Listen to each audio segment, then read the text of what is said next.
Hello tout le monde, bienvenue dans cette nouvelle vidéo, j'espère que vous allez tous et toutes très bien. Aujourd'hui, on se retrouve pour une vidéo assez spéciale que j'ai jamais fait sur ma chaîne, que je trouve super intéressante à faire. En fait, je viens de terminer la lecture du roman Respire de Maud Ankawa.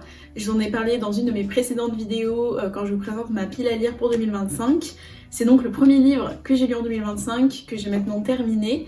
Et je me suis dit que ça pouvait être intéressant que je vous parle des 5 leçons que j'ai apprises en lisant ce livre. Donc pour ceux qui ne le savent pas, Maud Ankawa écrit des livres de développement personnel. Elle a écrit notamment Kilomètre Zéro qui est vraiment super et Respire, et puis elle en a écrit un troisième que je vous mettrai ici, je me souviens plus du nom. Ils sont tous construits de la même manière. Donc c'est l'histoire de personnages qui ne prennent pas le temps de vivre pleinement, qui sont débordés par leur travail, qui ont une vie qui va à 100 à l'heure, qui ne prennent pas le temps pour eux, pas le temps pour leurs amis, pour leur famille, et qui pensent être heureux mais finalement qui ne le sont pas. Et ils vont faire un voyage, donc à chaque fois c'est pour des raisons différentes, et ils vont rencontrer des personnes qui vont leur ouvrir l'esprit sur plein de petites choses de la vie. Et donc du coup ils vont rencontrer à chaque fois une sorte de guide spirituel qui va les amener sur la voie du bien-être, de la paix, et qui leur permet de se reconnecter avec eux-mêmes. Et donc du coup ce guide leur transmet pas mal de petites leçons de développement personnel. Et du coup voilà, donc là je viens de terminer ce livre, j'ai appris pas mal de choses avec, et j'ai décidé d'en parler dans cette vidéo pour vous transmettre les 5 leçons principales que j'ai retenues de ma lecture. Donc la première leçon que j'ai retenue, et qui est celle je pense qui m'a le plus marquée, qui m'a le plus touchée, c'est le fait qu'il faut oser faire des choses dans la vie pour avancer. Donc là pour le coup c'est donc la personne qui joue le rôle du guide spirituel dans le livre qui dit à la personne principale que sa vie a totalement changé dès lors qu'elle a commencé à suivre un mot magique, on va dire, qui est donc le mot oser. Donc ça peut être oser dire mais également oser faire. Donc si on part sur le oser dire, elle nous explique qu'il ne faut absolument pas garder des choses en soi, et que c'est ce qui ronge l'humain de ne pas dire les choses, de garder pendant des années soit un certain secret, soit quelque chose qu'on n'a jamais osé dire à quelqu'un par peur tout simplement. Et oser dire, ça nous libère d'un poids qui nous permet vraiment d'évoluer et d'être plus heureux, d'être mieux dans sa vie.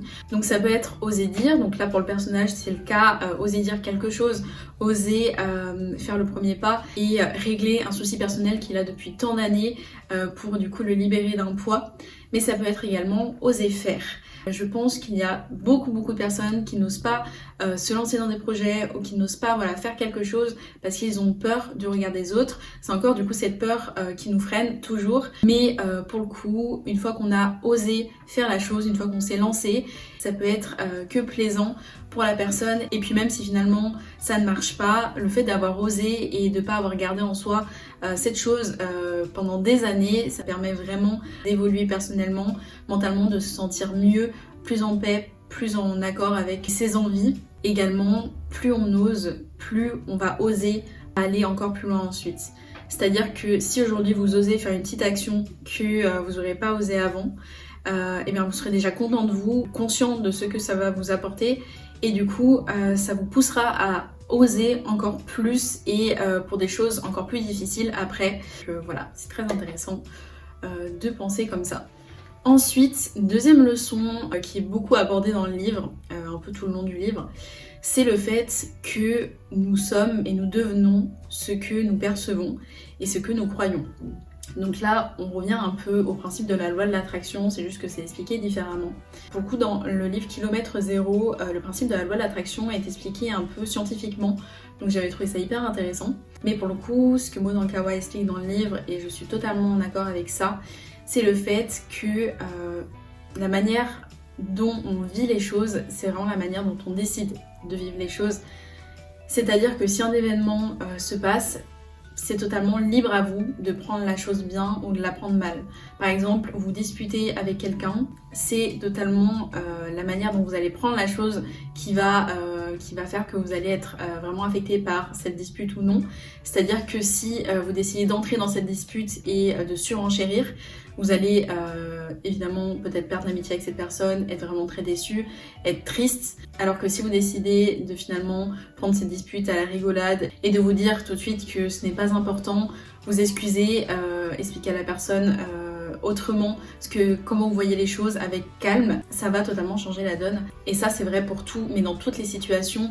C'est-à-dire que si vous arrive quelque chose de pas très cool, tout dépendra de comment vous allez décider de prendre cette nouvelle, de prendre cette information. Si vous décidez de vous dire bon bah c'est comme ça, j'accepte, si ça arrive c'est que ça devait arriver. Ça c'est quelque chose qui est aussi abordé dans le livre, le fait que si quelque chose arrive, c'est que peut-être c'était votre chemin et ça va vous permettre d'aller vers ce que vous deviez vraiment être, ce que vous deviez faire, etc.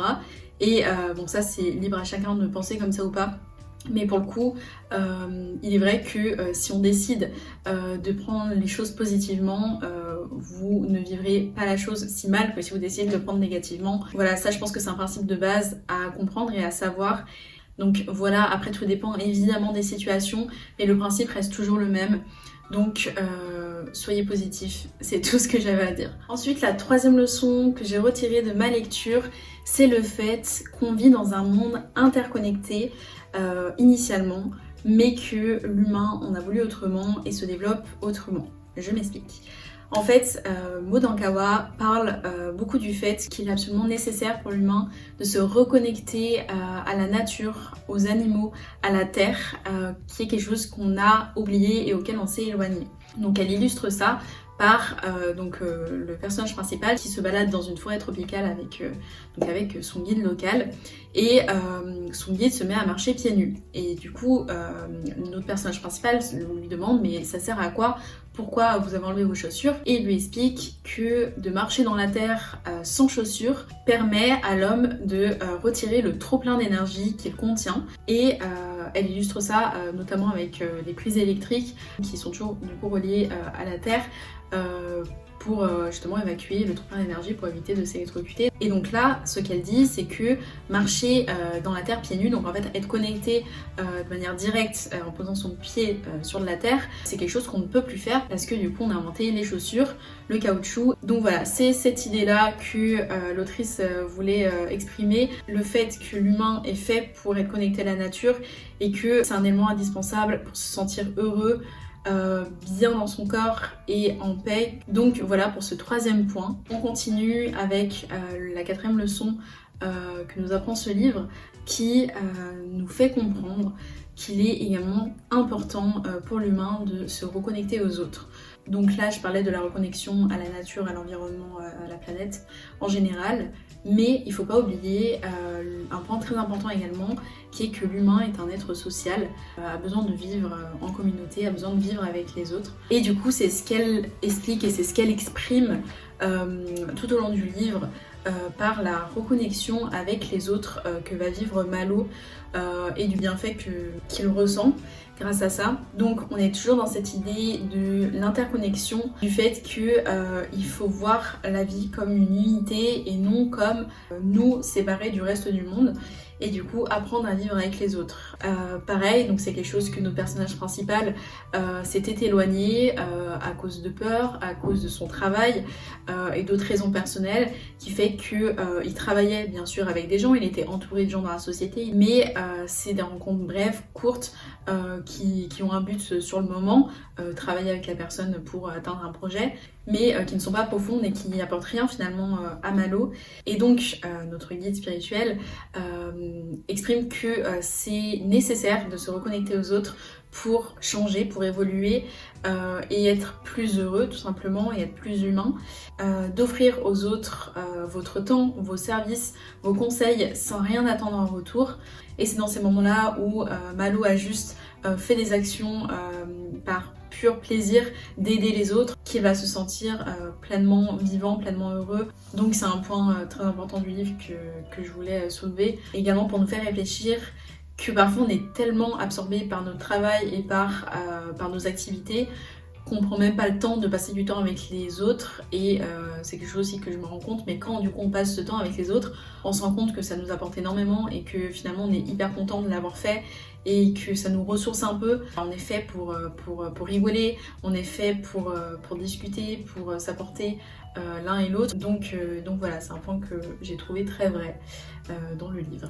Enfin, on passe à la 5e leçon du livre, donc qui est très importante également. C'est une personne qui explique ça à Malo dans le livre. Pour elle, pour cette personne-là, le bonheur, c'est être en paix. Donc j'ai trouvé ça très intéressant de voir les choses de cette manière, donc je vais vous expliquer. La paix, c'est défini comme un état qu'on peut atteindre quand on est en accord total avec notre tête, notre corps et notre cœur. Donc c'est-à-dire qu'il faut écouter son corps, qu'il faut écouter les signaux qu'il nous donne pour être bien. Donc là par exemple Malo se rend compte quand il se fait masser par exemple qu'il est extrêmement tendu et qu'il ne s'en rendait pas compte, mais qu'il ne peut pas être bien totalement, qu'il ne peut pas être totalement libéré et dans un état de bien-être s'il n'est pas bien dans son corps. Donc il y a déjà le fait d'écouter son corps qui passe par ressentir les tensions qu'on a pour essayer de travailler dessus, de faire des étirements, de faire du sport, de faire des activités qui nous permettent de travailler sur les parties du corps trop en tension. Mais c'est également du coup de bien manger également, de bien nourrir son corps par des bons aliments qui nous permettent au corps de fonctionner correctement. Ensuite, on a donc la tête, donc l'esprit. Le fait que donc pour être bien dans son esprit, il faut avoir la tête libérée de toutes les informations qu'on reçoit, de toute la charge mentale qu'on a avec le travail, avec notre vie personnelle. Prendre du temps, notamment pour méditer. C'est beaucoup abordé également dans le livre, le fait de méditer et donc en fait finalement de ne rien faire, de laisser du temps à son corps et du coup à son esprit, de ne rien faire, de tout simplement fermer les yeux et laisser ses idées partir et se vider la tête. La chose qui est généralement faite quand on est fatigué, qu'on a trop de choses dans la tête, qu'on n'arrive plus à avancer, c'est qu'on va dormir pour se reposer, donc ça marche. Mais méditer, c'est un temps où on ne dort pas, où on est conscient, on est réveillé, mais où on chasse toutes les idées de notre tête et ça permet vraiment à notre esprit d'être plus en paix. Et la dernière partie à prendre en compte pour être totalement en paix, c'est notre cœur. Et donc ça passe entre autres par être en harmonie avec la terre, avec la nature, avec les hommes, de se sentir comblé dans notre cœur par l'amour des autres, mais également l'amour de soi, du fait qu'on est le premier à devoir s'aimer et c'est hyper important de s'aimer soi-même. Donc quand Malo réussit à mettre ses peurs de côté, à mettre toutes ses croyances qu'il avait de la vie, des choses qui lui arrivaient de côté, il réussissait à s'aimer lui-même et à se sentir comblé par son propre amour et ensuite par l'amour des autres qu'il a laissé entrer dans son cœur. Donc voilà ce qui explique Modankawa, du fait que la recherche de cette paix doit être constante et donc du coup ça nécessite d'ouvrir notre cœur, d'exprimer ce qu'on ressent, de ressentir de l'amour et de donner de l'amour inconditionnellement sans attendre rien en retour et donc finalement de lâcher prise totalement.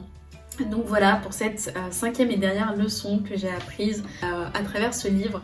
Donc je trouve que c'est trop sympa de commencer l'année par un livre comme ça puisque justement ça met directement dans un bon mood et dans un bon état d'esprit. Si vous voulez d'autres recommandations lecture et notamment de développement personnel, j'ai fait 2 vidéos à propos de mes lectures sur ma chaîne, dont la première qui parle des livres de développement personnel en général, de ce que j'en pense, et la deuxième qui est ma pile à lire pour 2025. Donc si ça vous intéresse, n'hésitez pas à aller voir tout ça. J'attends de vous lire en commentaire et pour ma part, je vous souhaite une très bonne semaine et on se dit à dimanche prochain pour une nouvelle vidéo. Bye!